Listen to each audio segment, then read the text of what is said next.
وعن أبي عبد الرحمن عبد الله بن عمر بن الخطاب رضي الله تعالى عنه dari Abi Abdurrahman Sayyidina Abdullah ibn Umar ibn Khattab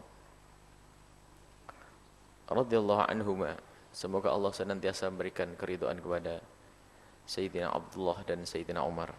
Qala, beliau berkata, sami'tu Rasulullah, aku mendengar Rasulullah sallallahu alaihi wasallam yaqulu, bersabda, bunyal islamu ala khamsin. Bunyal islamu ala khamsin, Islam itu dibangun dengan 5 pondasi. Syahadati an la ilaha illallah. Yang pertama adalah bersyahadat, bersaksi bahwa tidak ada Tuhan selain Allah. Wa anna Muhammadar Rasulullah. Dan bersaksi bahwasanya Nabi Muhammad adalah utusan Allah. Mengakui bahwasanya tidak ada Tuhan selain Allah. Dan Nabi Muhammad adalah utusan Allah. Untuk bisa diterima, yakni kaum yang belum masuk Islam, untuk bisa diterima menjadi keluarga besar kaum muslimin, maka yang harus dilakukan mula-mula adalah ikrar dengan lidahnya, yaitu mengucapkan kalimat asyhadu an la ilaha illallah wa asyhadu anna Muhammadar Rasulullah. Dan masalah ini sudah kita bahas pada pertemuan yang lalu, tentang bagaimana hukum mengucapkan kalimat syahadat bagi seorang yang asli kafir. Kemudian setelah itu, wa iqamis sholati, mendirikan salat. Salat adalah amalan besar pahalanya, dan bagi yang meninggalkan pun besar dosanya. Dan itu adalah ikatan antara kita dengan Allah. Dan juga salat ini adalah saat-saat yang indah bagi para perindu-perindu kemuliaan. Karena dengan salat inilah para kekasih-kekasih Allah menumpun kenikmatan. Bahkan Sayyiduna Muhammad sallallahu alaihi wasallam, di saat beliau dalam keadaan gundah, maka hiburan beliau adalah di dalam salat. Bahkan kalau ketemu Bilal, berkata, arihna ya Bilal bis shalah. Ya Allah, aku ingin bersenang-senang dengan salat. Karena Bilal selalu memberikan kabar gembira tentang datangnya waktu salat. Dan termasuk tanda keimanan seseorang adalah jika masuk waktu salat, ia memasuki dengan penuh kegembiraan. Kemudian tanda kuat imannya adalah di saat ia sudah bisa menikmati salat sebagai saat indah, dia bermunajat langsung dengan Khalik, Sang Pencipta. Ia berkata, iyyaka na'budu wa iyyaka nasta'in, dan seterusnya. Ia adalah mengucapkan salam kepada Allah, at-tahiyatul mubarakatuh salawatut thayyibatu lillah, dan seterusnya. Salat adalah wajib. Hukum salat adalah wajib bagi orang-orang mukallaf. Orang mukallaf, orang yang sudah menyatakan dirinya adalah Islam, kemudian dia adalah orang yang berakal, satu. Kemudian dia adalah sudah balik. Kemudian dia adalah orang yang selamat pendengarannya atau penglihatannya. Kemudian telah sampai kepadanya dakwah Islam, itu syarat mukallaf, maka orang itu wajib mengambil Islam. Dan kemudian orang-orang ini adalah wajib melakukan sholat. Maka di sini orang gila tidak wajib sholat. Anak kecil yang belum balik tidak wajib melakukan sholat. Akan tetapi jangan salah di dalam memahami hadis itu. Dalam memahami tentang masalah balik ini jangan salah. Anak-anak kecil yang belum balik memang belum wajib melakukan sholat. Akan tapi wajib bagi orang tua untuk mengajarinya sholat. Muru awladakum bisolati inda sab'in. Ajarilah anakmu untuk bisa melakukan salat waktu mereka umur 7 tahun. Kalau sudah anak kita mulai umur 7 tahun, wajib bagi orang tua untuk mendidik kenal salat. Adapun cara salat mereka semampu mereka tentunya, tapi harus kita ajari salat semaksimal mungkin. Sampai sunnah-sunnahnya pun kita ajarkan agar kelak Di saat anak-anak kita sudah menginjak akil balik, menginjak dewasa, sudah punya kebiasaan dan punya persiapan untuk melakukan kewajiban tersebut. Maka haram bagi orang tua kalau sudah menemukan anaknya umur 7 tahun, dosa bagi orang tua yang tidak mengajari anaknya tentang kewajiban-kewajiban. Termasuk diantaranya di puasa ini setelah itu. Kamu salat puasa, shaum Ramadan. Puasa Ramadan wajib anak kita untuk kita ajari. Setelah lagi anak kita sudah usia tamyiz yaitu umur 7 tahun. Wajib kita ajari untuk kita kenalkan puasa. Biarpun mungkin puasanya tidak sempurna karena masih anak-anak. Mungkin puasanya hanya separuh hari karena dia mau belajar. Tapi ingat tidak boleh kita bebaskan. Kalau ada orang tua membiarkan anaknya bebas setelah masuk umur 7 tahun lalu tidak menahan makan dan minum, maka dosa bagi orang tua tersebut. Dan memang bagi anak-anak kecil belum bisa sempurna. Ada yang hanya sampai jam 12 siang, ada sampai jam 10 pagi. Akan tapi harus kita ajari mereka untuk melatih diri mereka untuk mempersiapkan diri untuk bisa berpuasa secara sesungguhnya kalau sudah mereka itu masuk usia balik. Termasuk yang lainnya adalah menutup aurat. Kalau sudah anak gadis kita sudah umur 7 tahun, hendak wajib seorang tua membiasakan anaknya untuk menutup auratnya. Biarpun mungkin kadang dibuka dan seterusnya karena anak-anak tidak ada apa-apa, namanya anak kecil belum wajib. Tapi kalau ada orang tua membiarkan anaknya di usia 7 tahun tanpa dikenalkan dengan busana muslimah yang menutup aurat, maka orang tuanya dosa. Termasuk biarpun anak kecil itu adalah anak yang belum punya dosa, maka kita wajib mengajarinya menjauhi kemungkaran. Maka kalau ada anak, seorang bapak, seorang ibu membiarkan anaknya yang 7 tahun minuman keras, orang tuanya yang dosa. Jangan mentang-mentang anaknya belum dosa lalu berkata, wahai anakku, mumpung kamu belum balik, bagimu tidak ada dosa, silahkan nak mencuri sebanyak-banyaknya untuk abah nak. Atau mabuklah sepuas-puasmu. Ini orang tua yang gila, sakit. Karena memang anak belum punya kewajiban dan tidak ada dosa bagi anak yang belum balik. Tapi kita wajib mengajari mereka untuk menjauhi keharaman dan kita ajari mereka untuk menjalankan kewajiban. Termasuk kalau kita tahu zakat, harta-harta mereka, kalau memang mereka punya harta, kita bayar zakat. Zakat adalah bergunaan dengan harta. Biarpun anak masih kecil, wajib dikeluarkan zakat. Mungkin ada anak yatim yang kaya raya, maka wajib. Anak yatim punya toko, bapaknya punya toko berapa gitu. Akhirnya dia punya warisan toko-toko yang hidup tokonya itu. Maka wajib dikeluarkan zakatnya. Biarpun anak kecil. Hajjil bait. Haji di Baitullah, wajib hukumnya bagi yang mampu. Ingat bagi yang mampu, jangan memaksakan diri untuk melaksanakan ibadah haji. Karena ini urusannya dengan Allah. Dan jangan sampai kita hanya sombong-sombongan dengan urusan haji. Selagi Allah belum memberimu rezeki, artinya engkau belum wajib untuk melakukan haji. Cukup dengan salat duha yang kau lakukan itu seperti pahalanya orang naik haji. Cukup bagimu wahai kaum pria yang tidak punya rezeki, yang fakir, melakukan salat Jumat seperti haji. Jangan sampai haji dengan memaksakan diri, maka itu memaksakan diri sampai dengan yang haram. Ngutang di tempat yang ada ribanya untuk naik haji. Ini pasti hajinya bukan karena Allah. Hajinya karena untuk amplop undangannya biar ada hanya. Ini adalah orang yang bukan karena Allah, penyakit. Jadi kalau anda belum mendapatkan rezeki, sudah. Haji jar-jaran musibah. Wasumi Ramadan, puasa di bulan Ramadan. Dan kemarin sebagian sudah kita terangkan. Kita langsung hadis ke berikutnya. Yaitu al-amalu bi khawatimiha, tentang amal itu bagaimana pungkasannya.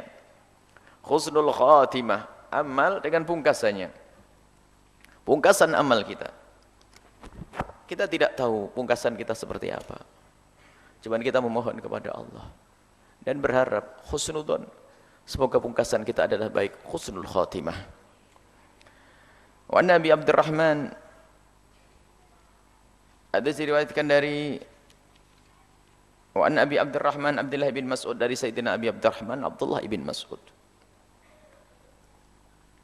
radhiyallahu taala anhu qala haddatsana Rasulullah, telah memberikan kabar, telah memberitahu, telah berbicara, telah menyampaikan kepadaku Rasulullah sallallahu alaihi wasallam. Wa shadiq, semua orang tahu Nabi Muhammad adalah orang yang jujur dalam bertutur kata. Tidak pernah berbohong. Al-Masduq, yang sangat dipercaya, jujur dan dipercaya. Beliau mengatakan, inna ahadakum, sungguh di antara salah satu dari kalian itu, yujma' khalquhu, dikumpulkan awal penciptaanmu itu, fi batni ummihi, di perut ibundanya, arba'ina yawman, 40 hari dalam dalam bentuk nutfah, mani. Ini proses penciptaan manusia. Dan subhanallah ini diucapkan oleh Rasulullah. Pada zaman itu, akan tapi medis, dunia medis, di saat membaca hadis Nabi ini, adalah mereka seperti dikasih tahu oleh Rasulullah SAW tentang bagaimana proses pembentukan. Nabi tidak pakai rongsen, tidak ada sebagainya. Akan tapi Nabi dengan wahyu yang menciptakan bayi, yang memberikan berita kepada Rasulullah SAW. Awal penciptaanmu adalah dikumpulkan di dalam perut ibundamu, yang semula dari mani yang menyebar, pertemuan antara mani seorang laki-laki dan mani seorang perempuan. Sperma dan ovum kemudian bertemu, kemudian setelah itu pembuahan, dikumpulkan dulu. Bertebaran, nyebar itu mani. Karena dalam bahasa kita itu adalah mani kaum laki-laki, mani untuk mengadakan pembuahan, berlomba. Di antara mani yang masuk, berlomba, kemudian yang berhasil membuahi. Kemudian ini dikumpulkan di sini, yujma' khalquhu fi batni ummihi arba'ina yawman. Itu akan 40 hari. Akan menemukan perubahan setelah 40 hari. Tsumma yakunu 'alaqatan. Kemudian menjadi segumpal darah. Darah yang kendal, darah yang menggumpal. Jadi semula dari air mani menjadi segumpal darah. Dan ini terbukti kalau seandainya ada seorang ibu keguguran di usia ini akan bentuknya segumpal darah.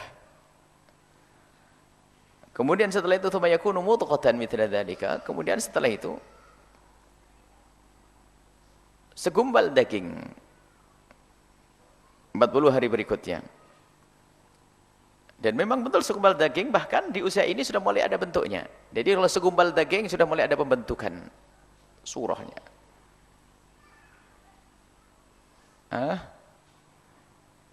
Tsumma 'alaqatan tsumma mudghatan 40 hari, 40 hari, 40 hari, 40 hari. 3 kali 4, 120 hari. Kurang lebihnya adalah 4 bulan. Tsumma yursal ilaihil malaku. Kemudian Allah mengutus malaikat, fayunfakhu fihi ruh, untuk ditiupkan ruh. Ruh yang khusus yang menjadikan kita hidup. Dan mani itu sendiri ada kehidupan kan? Bukan itu yang dimaksud. Ada ruh, yunfakhu fihi ruh, ditiupkan ruh. Sehingga ada yang mengatakan ditiupkan ruh adalah setelah berapa bulan? Itu adalah 4 bulan di sini disebutkan, dan ini tidak bertentangan dengan dunia medis. Ada yang mengatakan loh 3 bulan sudah keluar. Ini kan proses masa. Tsumma yakunu mudghatan, dan di saat menjadi mudghah, segumpal daging, dan mulai pembentukan taswirnya, gambar bentuknya, di saat itulah mulai ditiupkan roh. Wa yumaru bi arba'i kalimatin, lalu malaikat itu diperintahkan untuk 4 hal. Bikatbi rizkihi, perintah dari Allah untuk menulis jatah rizkinya. Jatah rizkinya untuk menjadi orang kaya, ini sedang, ini seperti ini rizkinya. Jadi rizki kita sudah ditulis oleh Allah. Makanya yang sering kami sampaikan, sudah dijatah. Dan jatahmu sudah di lauh mahfud sana. Kalau sudah jatahmu nggak akan diambil oleh orang lain, dan engkau tidak akan mati kecuali engkau sudah ngambil jatahmu. Wa ajalihi, dan kapan kau akan mati. Kalau sudah waktumu mati, akan mati. Enggak akan. Di saat kau mati, harus mati. Kadang ada orang Cirebon tiba-tiba mati di Malaya, di Mekah. Atau orang Mekah mati di Cirebon, sebaliknya. Kalau sudah dicatat harus mati di sana, ya mati. Dan ajal tidak bisa. Maju mundur enggak ada. Sudah dicatat. Makanya istilah panjang umur yang selama ini disebutkan dalam doa-doa adalah keberkahan umur. Atau karena doa itu bagian daripada takdir, ya karena doa maka umurmu seperti itu. Bukan umur itu berubah, sudah selesai umurmu seperti itu.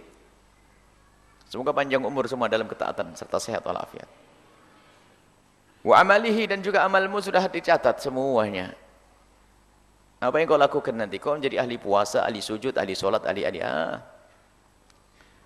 Kemudian seseorang ini sebagai syakiyun aw sa'idun, apakah seseorang ini menjadi orang yang bakal celaka nanti di akhirat atau menjadi orang yang bahagia nanti di akhirat, sudah dicatat.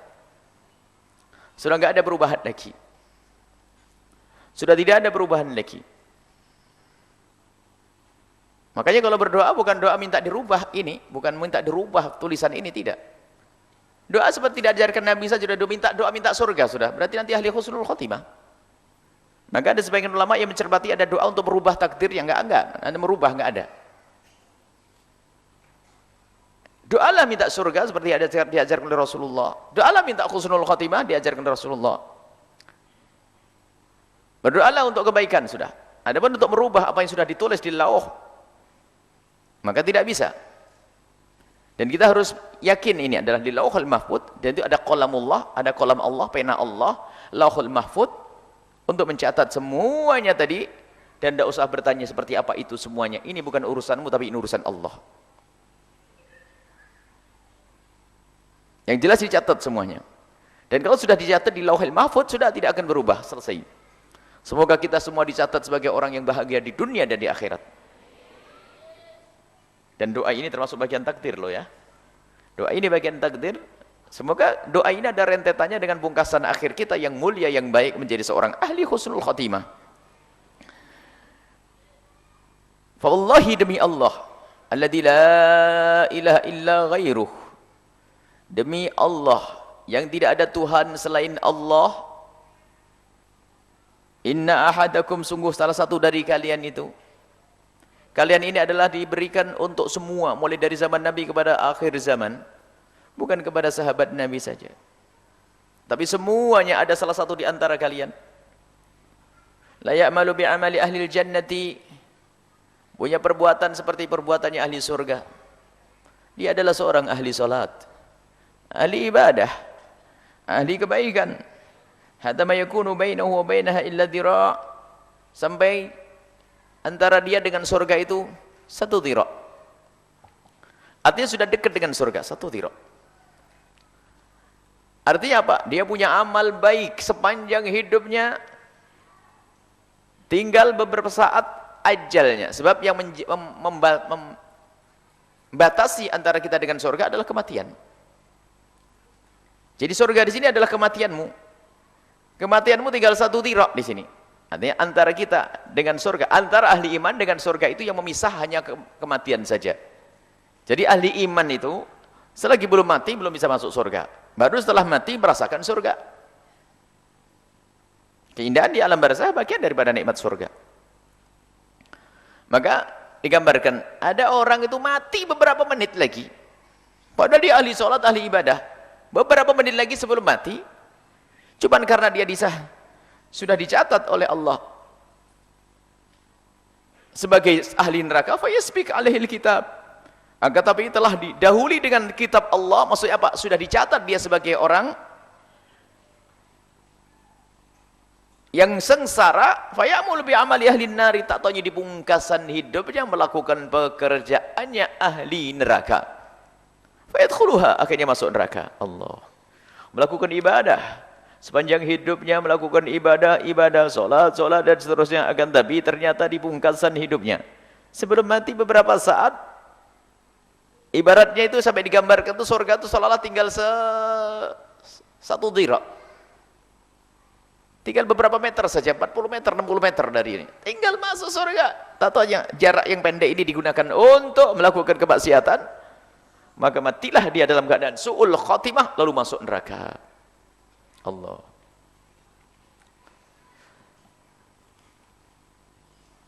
Wa inna ahadukum, dan sungguh ada di antara kalian itu, la ya'malu bi'amali ahli nari, dia orang yang selalu dengan kemaksiatan kerjaannya ahli neraka. Hatta ma yakunu bainahu wa bainaha, sehingga antara dia dengan neraka itu adalah illa dhira', kecuali hanya 1 dhira'. Fa sayasbiq alaihil kitabu, akan tapi sudah didahului dengan ketentuan Allah. Wa ya'malu bi'amali ahli jannati, lalu dia melakukan amalnya ahli surga. Fayadkhuluha, kemudian dia mati dalam keadaan husnul khatimah. Fayadkhuluha, masuk ke surga. Rawahul Bukhari wa Muslim. Hadis ini diriwayatkan oleh Imam Bukhari dan Imam Muslim. Baik, yang pertama adalah berita tentang awal penciptaan manusia. Dan ini kalau dicocokkan dengan dunia medis, tidak bertentangan sama sekali. Kemudian yang kedua adalah bagaimana tentang masa depan kita. Masa depan kita ini sudah diketahui oleh Allah. Dan tidak ada bagi kita kecuali tinggal menjalani saja. Menjalani apa yang Allah perintahkan kepada kita. Kemudian bagaimana menghadapi tadi bahwasanya ketentuan Allah ini tidak bisa dirubah. Kalau orang ini menjadi ahli surga, biarpun dia bermaksiat kayak apapun pun pada akhirnya harus ahli surga. Atau sebaliknya, jika orang itu ahli neraka, biarpun dia beribadah dan beribadah seterusnya sampai kayak apa, kalau jatahnya di ahli neraka pun akan masuk neraka. Itu adalah urusan Allah. Dan engkau tidak tahu apakah kau jatah ahli neraka atau ahli surga. Makanya sudahlah, ini adalah berita dari Allah, memang beginilah. Sehingga ini sebetulnya adalah modal kita untuk berhati-hati. Bukan modal untuk nyantai. Jangan gara-gara dengar ayat hadis ini lalu, ya sudahlah, ngapain saya ngaji, ngapain saya sholat, kalau memang saya jatah saya neraka, biarpun ngaji kan saya masuk neraka. Bukan untuk itu. Siapa? Kamu jangan sok seperti Tuhan, jangan sok tahu tentang akhir hidupmu.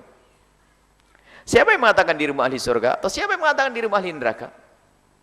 Tidak ada yang mengatakan bahwasanya, tidak ada yang tahu. Dan disembunyikan oleh Allah kepada siapapun. Masalah ini, pungkasan ini disembunyikan oleh Allah. Ajal kita disembunyikan oleh Allah. Kita hanya mengira-ngira. Dokter yang mengatakan, aduh pendek umurnya. Tapi tidak bisa memastikan kapan matinya seseorang. Bahkan orang yang segar bugar, sehat, atau yang mati esok hari. Bahkan orang yang sakit, gak mati-mati banyak. Sakit hanya bertanda saja. Jadi masalah kematian husnul khotimah atau su'ul khotimah, tidak ada yang tahu di antara kita. Makanya jangan sok tahu, Allah tidak memberikan tahu kepada siapapun. Akan tapi Allah berikan kepada kita akal untuk melihat jalan. Jalan menuju surga dan jalan menuju neraka. Jalan menuju surga adalah bermacam-macam kebaikan yang bisa kita lakukan. Jalan menuju neraka adalah kemaksiatan. Kalau jalan menuju surga itu ada sedekah, ada sholat malam, ada puasa, ada ini. Itu jalan menuju surga. Dan kasih sayang Allah, kalau orang berada di tempat ini, ya nyampe nanti insya Allah. Kullun muyassarun lima khuliqalah. Seorang hamba itu akan dimudahkan oleh Allah sesuai akan dibawa kemana ini nanti oleh Allah. Kalau memang jatahmu ahli surga, dan itu yang tahu hanya Allah, kalau memang jatahmu itu ahli surga, engkau akan dimudahkan oleh Allah menuju surga. Dan itu yang Allah titahkan untuk hambanya. Kalau memang jatahmu di surga, maka kemudahan untuk menuju surga disiapkan oleh Allah. Tiba-tiba bergaul dengan orang baik, ketemu dengan ini baik, mau maksiat susah. Ini ada orang yang semacam ini. Kenapa? Jatahmu adalah kullu muyassarun lima khuliqalah. Dan almar'u mata ala ma'asya alaih. Almar'u mata ala ma'asya alaih. Seorang itu akan mati sesuai dengan bagaimana cara hidupnya dulu. Kalau cara hidupnya menjadi orang baik, maka akan sampai kepada tujuan mati sebagaimana orang baik. Dan memang ini cerita yang disebutkan oleh Rasulullah ini adalah bisa jadi orang itu seperti itu. Orang yang semula dengan kebaikan, lalu ternyata mati su'ul khotimah, itu mungkin dan ada, mungkin. Akan tapi ketahuilah, Nabi menceritakan itu adalah untuk bicara tentang bagaimana pungkasan itu seperti itu. Akan tapi dalam kenyataannya tidak.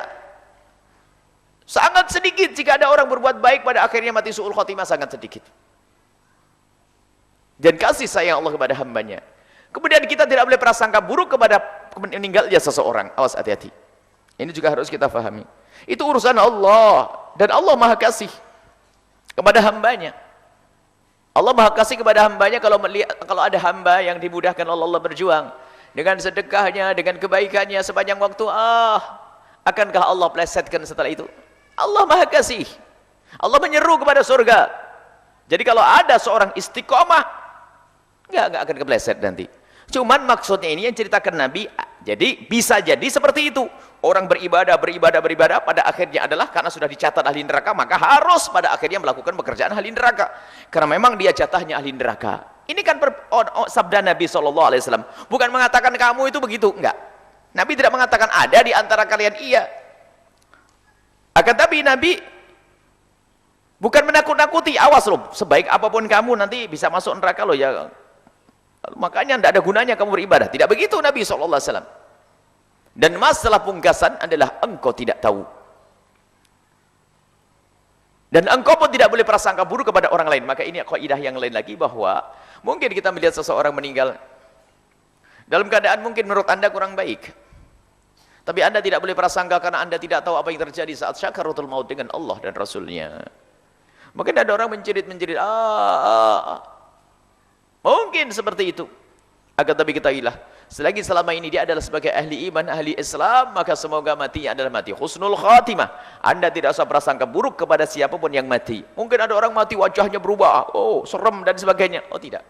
Mungkin dia adalah orang yang punya sakit jantung, sehingga waktu meninggal karena itu, sehingga merah wajahnya dan kelihatan hitam. Sehingga waktu itu jantung adalah dari batin, batin adalah jauh. Jantung adalah dari dalam, dan dalam adalah disebut sebagai jauh atau batin. Maka orang mati karena serangan jantung mati syahid, wajahnya hitam. Taunya kita prasangka buruk, kasihan matinya hitam, su'ul khotimah. Udah, anda jangan berprasangka buruk kepada siapapun yang mati dari ahli kiblat. Jangan mengatakan su'ul khotimah. Biarpun anda melihat tanda-tanda, kan anda tidak tahu apa yang terjadi saat sakaratul maut. Bahkan mungkin dia adalah orang bermaksiat, tapi dia adalah seorang ahli Islam, ahli iman. Mungkin termasuk golongan yang disebut oleh Nabi tadi. Orang maksiat, tapi dia seorang muslim. Sehingga waktu sakaratul maut merasakan sakit yang sangat, dihabiskan dosanya oleh Allah saat itu. Tiba-tiba saat dicabut nyawanya dalam keadaan menjadi ahli la ilaha illallah. Jangan prasangka buruk dengan orang yang meninggal dunia. Bahkan mungkin orang itu mati di tempat yang tidak baik. Bukan, akan tapi kita waspada, jangan sampai kamu begitu. Tapi kalau nilai orang, tidak boleh menilai orang dengan nilai yang jelek. Mungkin ada seorang, naudzubillah, misalnya ada seorang penjaga masjid tiba-tiba mati di tempat apa gitu, tempat hiburan. Kayf seorang penjaga masjid mati di tempat hiburan. Tak taunya anda sudah suudzon kepada dia, kasihan, berarti tidak benar, tidak ikhlas di masjidnya. Sudah mulai tahu hati kayak Tuhan sudah. Anda tidak tahu, mungkin waktu jaga masjid ada orang yang mengambil sesuatu dari masjid, kemudian dikejar, masuk ke tempat hiburan, masuk ke sana, dibunuh sama orang atau mati di sana. Anda tidak tahu apa yang terjadi sesungguhnya. Ayo, mungkin sudah terlanjur kayak menjadi malaikat, kayak menjadi Tuhan, tahu kasihan pengurus masjid. Matinya di tempat hiburan, berarti dia awas, hati-hati. Anda tidak tahu, mungkin dia termasuk orang yang mati syahid saat itu. Jadi pokoknya sudah, jangan berprasangka buruk dengan kematian seseorang. Kalau anda melihat kematian seorang muslim seperti apapun, maka ingat bahasanya husnudzon kepada Allah, semoga dia mati husnul khatimah. Selesai. Begitulah kalau kita memandang kematian seseorang. Dan sangat sedikit orang yang melakukan kebaikan lalu mati su'ul khotimah. Ada pun cerita yang selama ini disebut dan sebagainya, itu aja cerita, tidak boleh kita tentukan. Nabi tidak menentukan si A si B-nya, hanya begitu Nabi memberikan penjelasan. Ada orang pekerjaannya ahli surga, tak tahu giliran mau mati melakukan pekerjaan ahli neraka, masuk neraka. Maksudnya wanti-wanti, awas, hati-hati kamu, jangan ngentengin dengan kemaksiatan. Jangan-jangan waktu kamu bermaksiat kamu mati saat itu. Mungkin seorang ngentengin ya, mungkin saja karena ngentengin, mungkin, tapi kita pun tidak boleh nunjuk si A si B-nya. Mungkin seseorang itu ahli ibadah, tapi dia suka ngentengin maksiat. Ahli ibadah. Tak taunya apa? Ngentengin kemaksiatan. Akhirnya dia coba-coba maksiat. Pas maksiat, mati. Sampai dikisahkan dalam contoh, para pensyarah hadis ini menceritakan dua kakak beradik. Dua kakak beradik ini adalah yang satu hidup di atas, di loteng tempat atas, yang satu di bawah. Dan semuanya mengetahui tentang saudaranya. Yang di bawah ini maksiat, mabuk, zina, segala macam. Diingatkan nggak bisa. Adiknya yang ada di bawah. Dengan perempuan, zina, dan sebagainya. Sampai abangnya itu yang satu di atas itu nangis dengan perilaku adiknya. Di atas ibadah, sujud, sampai turun tidak berani karena melihat kemaksiatan. Diingatkan adiknya nggak bisa. Suatu ketika, setan berbisik kepada yang di atas. Cobalah kamu turun ya, sekali-sekali kamu melihat. Barangkali ya dikutik oleh setan, digoda oleh setan, cobalah kamu turun ke bawah, ngerasain seperti yang mereka dirasain oleh saudaramu. Setelah itu kamu balik tobat, insyaallah Allah Maha Pengampun. Allah Maha Pengampun, Allah Maha Pengampun, Allah Maha Pengampun. Dia sebagai manusia tiba-tiba tergerak syahwatnya untuk turun. Turunnya mau niat. Ya mau melakukan zina biarpun sekali, nanti mau tobat. Tahu-taunya adiknya yang ada di bawah ini tiba-tiba dengan kemaksiatan yang banyak ini kok hidupku kok kayak begini terus, ya Allah. Terus jadi apa nanti saya kalau gini terus? Zina, mabuk. Sudah, saya mau ke atas saja, minta dibimbing sama abang saya. Mau naik ke atas, tabrakan di tangga, jatuh dua-duanya mati. Yang di atas masuk neraka, yang di bawah masuk surga. Yang di bawah naik mau tobat, yang di atas turun mau maksiat. Lihat, karena sudah memulai maksiat dengan langkah kakinya tadi, masuk neraka. Ini disebutkan oleh para pensyarah hadis, dan begitulah kisahnya. Iya, kalau memang orang begitu ya begitu. Maksudnya kita harus hati-hati. Cuman kan tidak disebutkan si A si B-nya cerita ini, bukan untuk kita suudzon kepada seorang. Mungkin kisah itu semacam itu terjadi.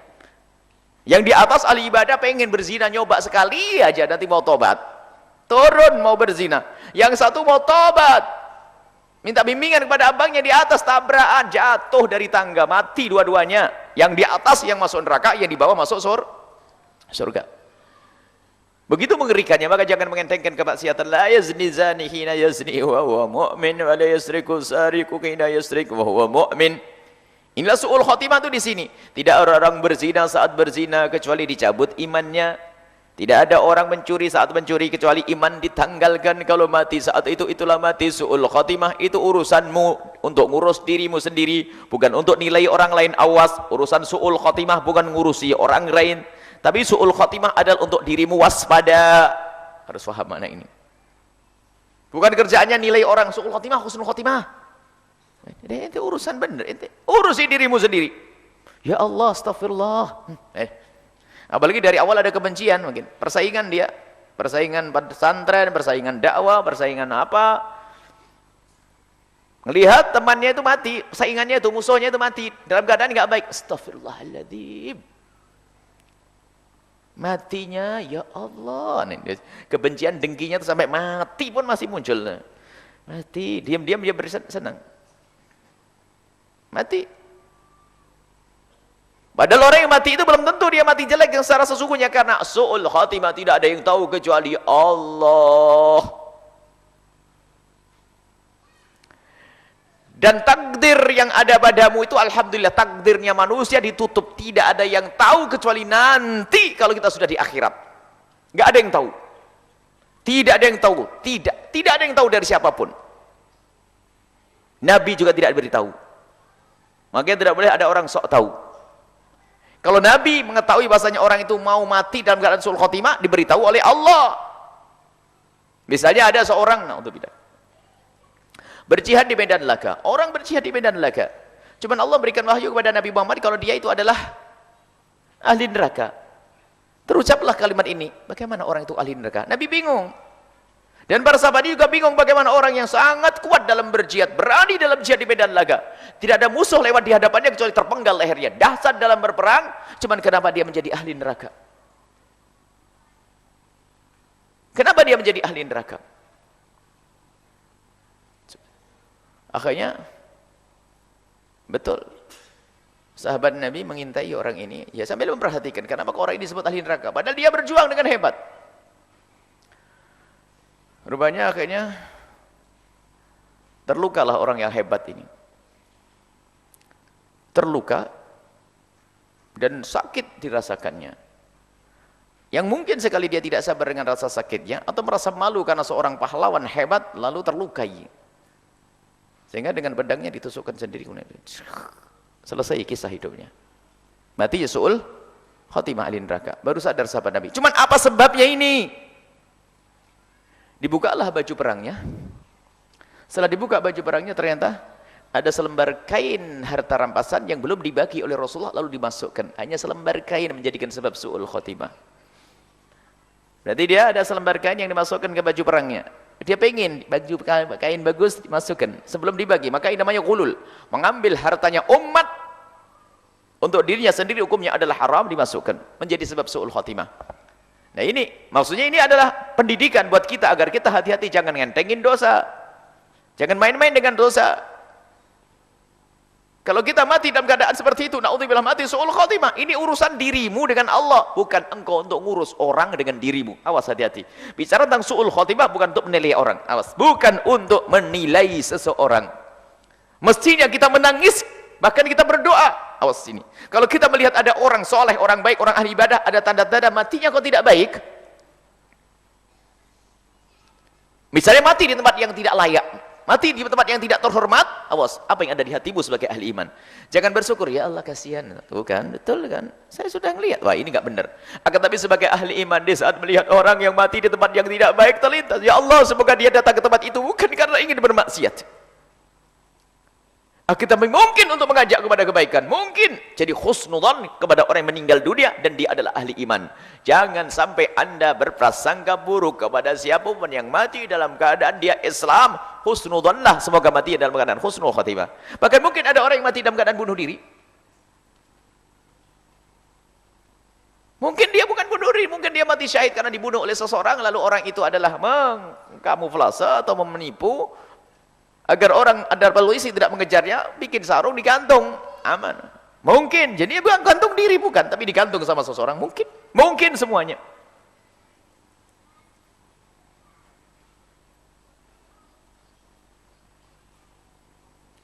Saya dikisahkan katanya ada orang bunuh diri. Ya kami duga dia adalah seorang yang soleh, mati dalam keadaan mati syahid. Mungkin ada yang melukainya. Bagaimana orang bunuh diri bisa menggorok lehernya sendiri sementara tangannya sudah putus? Urat tangannya dimatikan, diputus dulu, lalu kemudian digorok. Katanya bunuh diri, misalnya. Kalau sudah tangannya putus, nggak akan bisa menggorok. Pasti ada orang yang menggorok. Makanya jangan suudzon kepada orang yang meninggal dunia selagi dia adalah ahli Islam. Adapun cerita yang disampaikan Nabi ini agar engkau hati-hati dan juga agar engkau tidak merendahkan siapapun. Mungkin orang itu adalah maksiatnya lebih gede darimu, dia ahli maksiat dan sebagainya. Mungkin sekali dia adalah ahli surga, pada pungkasan hidupnya diberi oleh Allah kemuliaan. Sehingga mati dalam keadaan husnul khotimah, mati dalam keadaan iman. Nah, ini seperti itu. Maka berhati-hatilah, ayo, waspadalah. Almar'u mata ala ma'asya ilaihi. Kamu akan mati sesuai dengan kebiasaanmu hidup. Kalau kebiasaanmu bermaksiat, bisa saja matimu dalam keadaan bermaksiat. Akan tapi kalau kebiasaanmu dengan Allah, kalau masalah maksiat, manusia. Akan tapi di saat engkau bermaksiat, segera minta ampun kepada Allah. Saat bermaksiat, sadar kalau itu dosa, menjadikan sebab su'ul khotimah, lalu takut, menangis. Ibadah, maka matimu insya Allah dalam keadaan semacam itu. Kullun muyassarun lima khuliqa lahu. Semua itu akan dimudahkan oleh Allah untuk di mana tempatnya nanti. Kalau engkau ahli surga, lihat engkau akan menemukan dirimu. Tanda-tanda pada dirimu, lihat.